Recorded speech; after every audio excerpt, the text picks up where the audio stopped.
ఇంద్రవెల్లిలో చెప్పడం జరిగింది. అంటే సీసీఐలో కొనడంతో అమ్మడంతో కొంత మంచి గిట్టుబాటు ధర వస్తుందన్న ఉద్దేశంతో చెప్పడం జరిగింది.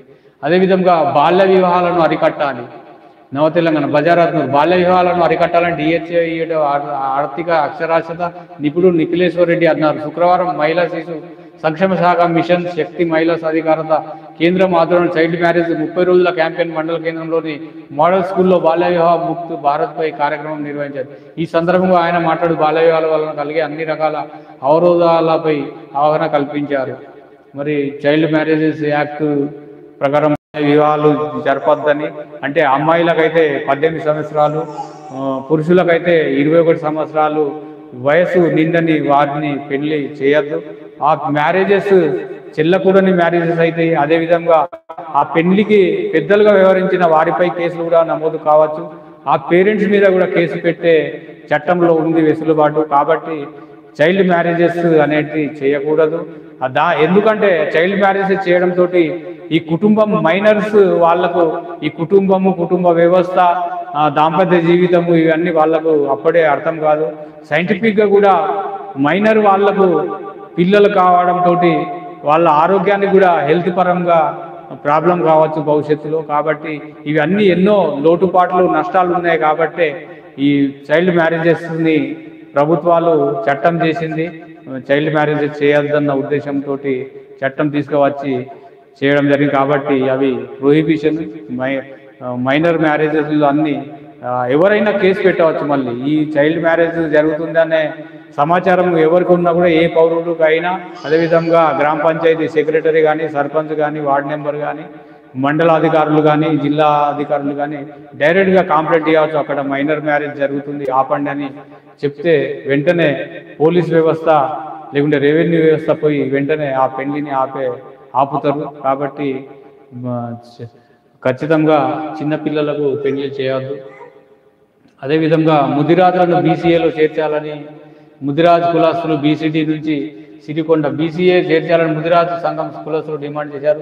శుక్రవారం మండల కేంద్రంలో ముదిరాజ్ మహాసభ 11వ వార్షికోత్సవ వేడుకల సందర్భంగా ఆ సంఘం ఆధ్వర్యంలో జెండా ఆవిష్కరణ అందరం పలువురు నాయకులు మాట్లాడారు.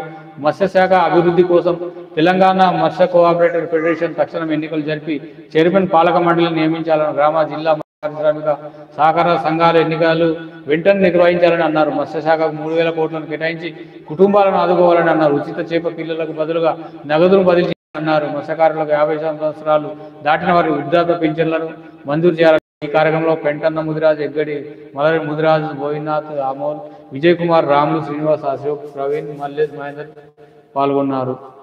మొత్తానికి నిన్న పేదింటి ఆడపిల్లకి వరం కళ్యాణ లక్ష్మి ఇలా నిన్న. అదేవిధంగా కొమ్రం భీం డిస్టిక్ 25 నుంచి ఖేల్ ఇండియా అస్మిత్ లీగ్ భిక్షాటన చేసే చర్యలు డీసీసీపీ.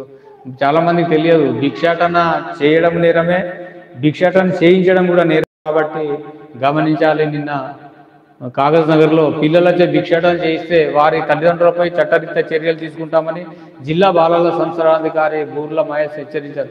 స్థానిక రైల్వే స్టేషన్లో భిక్షాటన చేస్తున్న 4 మైనర్ బాలికలను రైల్వే ప్రొటెక్షన్ ఫోర్స్ సిబ్బంది గుర్తించి బాలల సంరక్షణాధికారికి అప్పగించారు. ఈ సందర్భంగా డీసీపీఓ మాట్లాడుతూ బాలల రక్షణ భద్రత కోసం తల్లిదండ్రులను పిలిపించి కౌన్సిలింగ్ ఇస్తామన్నారు. బాలల సంరక్షణ కమిటీ ఆదేశాల మేరకు తదుపరి చర్యలు తీసుకుంటామని, ప్రస్తుతం బాలికలను తాత్కాలిక వసతి కౌన్సిలింగ్ నిమిత్తం ఆసిఫాబాద్లోని సఖీ కేంద్రానికి తరలించినట్టు పేర్కొన్నారు. ఇందులో 6 SI Prachidevi, ASI Dasu, head constable Anjaneyulu, constable Mallagoud, child helpline coordinator Praveen Kumar, social worker పాల్గొన్నారు.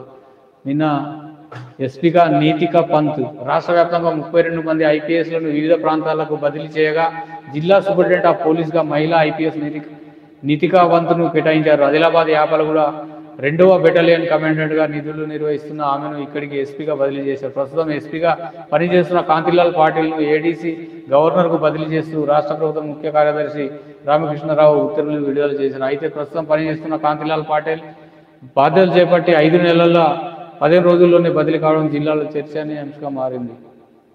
అదేవిధంగా సమస్యాత్మక కేంద్రాల జాబితాను అందించాలి. ఎన్నికల అధికారి వెంకటేష్ ధోత్రే. అంటే ప్రభుత్వము ప్రతి ఎలక్షన్స్ టైంలో గతంలో